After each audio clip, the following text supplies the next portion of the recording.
Hi everyone, I'm Anran. In this video, I will talk about pedagogical strategies in my action research. The focus area for my action research is instructional actions. Instructional actions takes an important part in ESL teaching, especially for my teaching site Community Pedo. As we focus on communicative task-based teaching, students will need clear and systematic instructions before practicing their language in the tasks. Except for the language-focused teaching, the instruction part can also help students in language learning. Based on Fogarty, Wong, and Krieg's idea, the instructional actions here refers to the interactional decisions made by teachers during instruction giving in response to environmental cues and problematic features.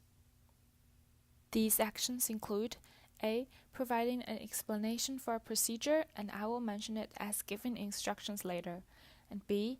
Questioning students of their knowledge, and we often mention that as ICQ-CCQs, and C.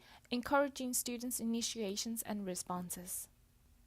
In the following part, I will explain my strategies concerning these three different perspectives in instructional actions based on my research. First, giving clearer instructions. Second, addressing effective ICQ and CCQs. And third, encouraging initiations.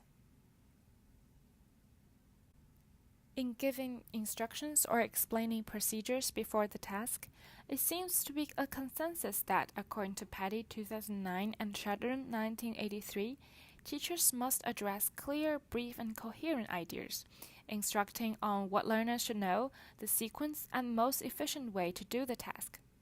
In my teaching, I would give short, clear, and brief statements in steps, focusing on necessary information for this task and how to do it. Taking a discussion activity about environmental problems as an example, I would give them general and specific topics first, then give detailed procedures and write down important points on whiteboard. Inform about the ways to perform this task and some limitations including time, like you will have 5 minutes to talk in pairs. If students are confused, repeat that again, but no more than twice for avoiding redundancy and useless repetition.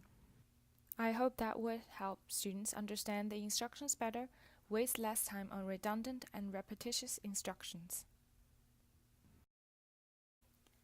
In addressing effective ICQ-CCQs, it's also common to find the suggestions of adding variation in question types. And as my mentor suggested, we should address ICQ-CCQ questions that are more specific in asking for details in information and procedures, and ask certain target students according to their performance cues instead of asking the whole class. For example, instead of asking, "What are we going to do now?" I should address in a more effective way like, "What's the first step for the next activity, Lucy?" if Lucy seemed confused or is not paying attention to the instructions. While applying this strategy, I hope that my students will respond to my ICQ-CCQs and show their understanding toward the instructions.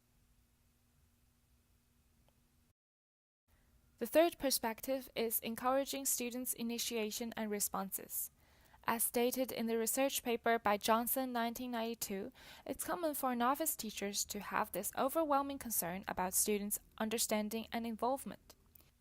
We should see students at initiations or silent moments as students' attempts of using target language, providing more opportunities to initiate their own answers and use language.